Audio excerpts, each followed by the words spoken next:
Bonjour à tous, bienvenue sur RCF Nord-de-France dans votre émission Dieu a changé ma vie, émission hebdomadaire à la rencontre des personnes de notre région qui ont un parcours spirituel, qui ont découvert à un moment donné dans leur vie l'existence de Dieu, qui ont cheminé dans l'église ou qui ont découvert le Christ. Et aujourd'hui, j'ai la chance de recevoir une maman, une jeune femme, Laetitia Jouret. Bonjour. Bonjour. Alors vous êtes mariée, maman de 3 enfants et vous êtes engagée dans la communauté de l'Arche, ici dans le Nord, une communauté qui met en relation avec des personnes handicapées. Oui. Et vous avez accepté de venir dans Dieu a changé ma vie pour raconter votre parcours spirituel. Et je vous remercie, Laetitia Jouret. Merci. Comme avec chacun de mes invités, vous le savez, 12 minutes, c'est assez court, c'est parfois un peu frustrant, mais voilà, on essaie de relire un petit peu ensemble pour nos auditeurs qui nous écoutent, votre histoire spirituelle, votre chemin, et en général, on commence un petit peu par l'enfance. Et la question que je pose à mes auditeurs, c'est comment la Laetitia Jouret enfant a-t-elle vécu cette relation à la foi et à l'église ?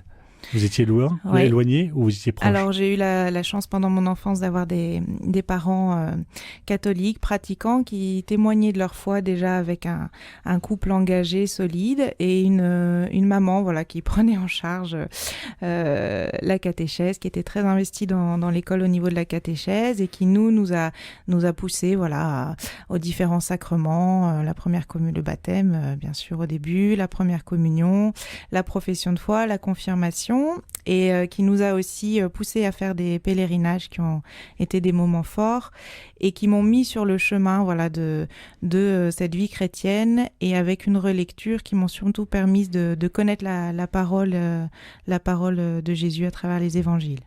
Donc après coup, vous vous dites, voilà, c'était vraiment une période, cette enfance, où vous avez pu découvrir Jésus, on vous a parlé de Jésus. Et voilà, vous avez pu découvrir la parole, l'évangile, voilà, sa vie. Surtout connaître ce qu'il disait, et puis de voir une maman qui le soir lisait des livres et des livres sur Jésus, qui creusait sa foi, de voir aussi mes parents engagés dans l'accompagnement des couples au mariage, et tout ça, ça m'a mis en route. Voilà, je faisais à l'époque les choses plus par devoir que par conviction, mais ça m'a mis en route. En relisant, je me rends compte de ça.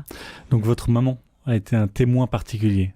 Oui, pendant mon enfance, je dirais oui, de l'avoir avec cette soif insatiable de chercher toujours plus à connaître Jésus, oui. D'accord. Alors après, à partir de cette enfance, vous suiviez un petit peu le rythme familial, oui. chrétien, catholique, les sacrements, la messe, etc. Comment est-ce que, arrivée étudiante, jeune étudiante, vous avez commencé à cheminer ? Alors déjà, pendant ma profession de foi, j'ai vu ma maman pleurer lors de la retraite. Elle était touchée que sa fille fasse sa profession de foi, donc ça m'a émue. Au moment de la confirmation, au moment de l'onction avec l'huile sacrée, j'ai senti une paix intérieure, une joie, et je me suis dit il y a peut-être quelque chose, donc j'ai continué. Après, avec ma sœur, nos parents nous ont envoyé faire un pèlerinage à Medjugorje, qui est un lieu d'apparition mariale, voilà, qui est pas pour l'instant en Yougoslavie, reconnu, c'est ça ? Qui est pas reconnu encore par le Vatican, mais qui voilà. Donc en tout cas, ça a été important pour moi. J'ai pu y aller avec ma sœur, et là, lors d'une assemblée, lors d'une messe, il y avait un prêtre africain qui était vraiment convaincu que Jésus était là, que parmi nous, qu'on pouvait être en lien avec lui, et de l'écouter vraiment avec cette foi, cette conviction. J'ai eu un déclic dans ma tête. Je me suis dit oui, Jésus existe, Jésus m'aime, et là j'ai levé les yeux vers le ciel, et j'ai été baignée d'un Esprit Saint consolateur, très très puissant, quelque chose vraiment qui me nettoyait.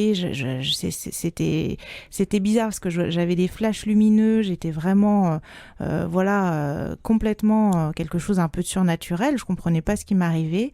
J'ai pris la main de ma sœur, et elle aussi, à travers moi, on a pu vivre ensemble vraiment cet Esprit Saint qui nous consolait consoler, qui venaient nous dire voilà que l'Esprit Saint existait et que Dieu nous aimait. Donc ça a été une expérience intérieure une forte. expérience spirituelle très forte que j'ai relue plus tard avec des prêtres en accompagnement pour être sûr de ce qui m'était arrivé, et quelque chose qui vraiment m'a fait connecter à cet amour divin, à cet amour que Dieu nous aime, et cette certitude que Jésus a existé et qu'il nous aime et qu'il prend soin de nous. Ça a été Donc là, très c'était fort. des moments très forts. Voilà, très fort. Qui ont construit, qui vous ont aidé à affermir votre foi quelque part. Surtout à me dire que voilà, tout ce que j'avais entendu pendant mon enfance, toutes ces paroles de Jésus, où à un moment forcément, à l'âge adulte, on remet un peu ça en question. Je me suis dit je peux pas dire que ça existe pas, parce que là, ce qui m'est arrivé, sinon ça serait vraiment mentir, me mentir à moi-même. Donc voilà, Jésus existe, Dieu nous aime, et il faut que je cherche dans ce sens-là. J'étais une enfant, quelqu'un qui se posait toujours beaucoup de questions sur le sens de la vie, sur pourquoi on fait ci, pourquoi on fait ça. Et là, quelque part, je me disais, il faut que j'aille chercher dans cette direction. Là, à ce moment-là, vous êtes une jeune adulte ? Oui, j'avais, je dirais, peut-être 17 ans, oui. Et vous décidez, et vous allez bientôt vous rencontrer votre futur mari, avec qui vous allez vous marier. Voilà, donc Thomas Jaurès, oui. Dieu a changé ma vie, RCF Nord de France.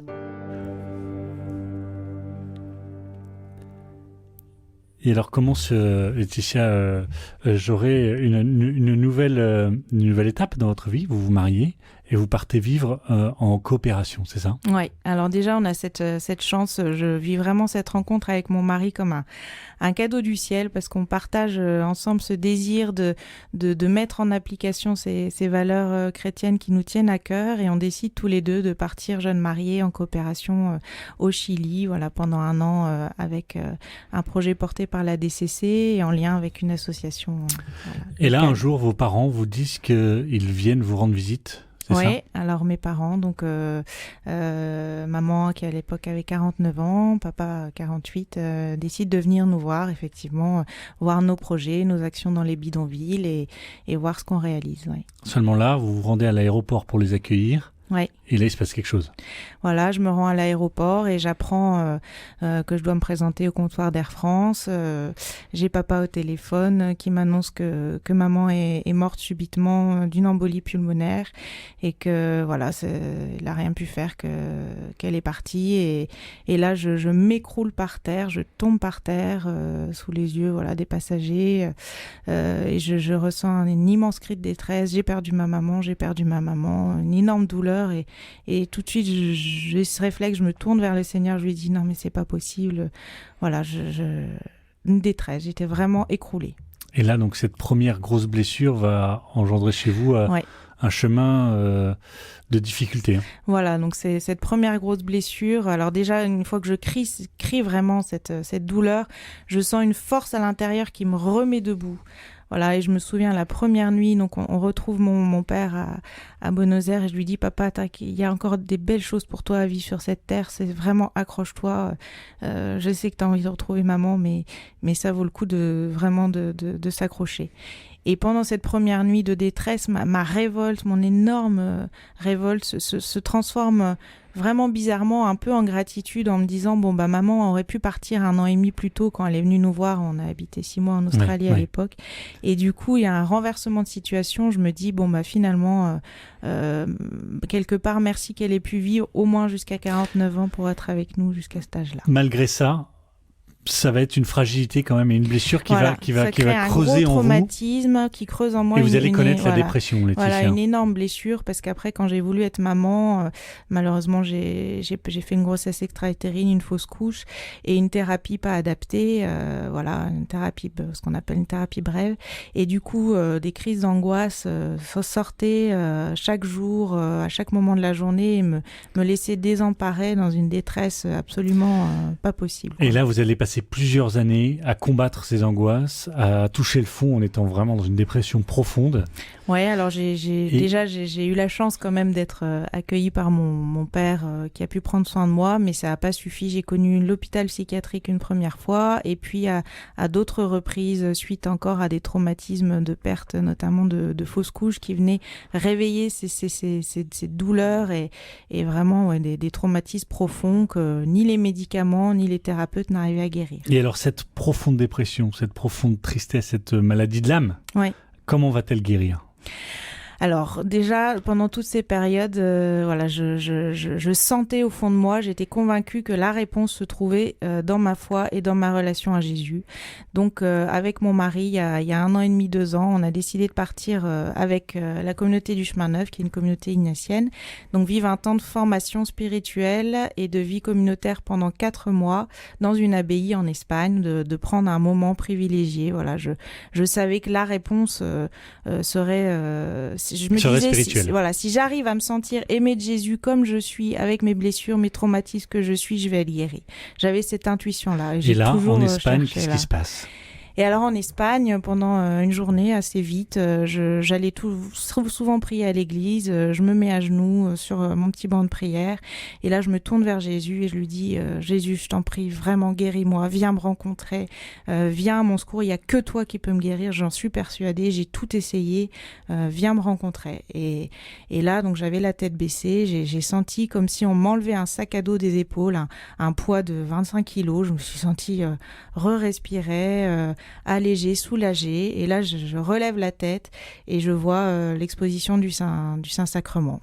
Et déjà je suis surprise et je me dis Jésus, tu m'as rencontré, tu m'as écouté, tu m'as guéri, et avec l'aide des frères donc dans cette abbaye, j'ai pu vraiment prendre conscience de cette guérison et la mettre en pratique à partir de ce moment fort dans ma vie. Et voilà, juste pour conclure, depuis qu'on est rentré de ce temps de formation, je n'ai plus de crise d'angoisse. Ça fait 1 an et demi. Le matin quand je me lève, je me tourne régulièrement vers le Seigneur en lui rendant grâce pour mes enfants, pour ma famille, pour mon mari. Et surtout, je regoute à la vie, à ces moments simples. Voilà, c'est ça que je voudrais dire du quotidien, la présence avec les personnes handicapées, mes enfants, mon mari, et je revis. Donc, merci Seigneur. Un grand merci Laetitia d'avoir été notre invitée dans Dieu a changé ma vie. Merci cette semaine sur RCF Nord de France.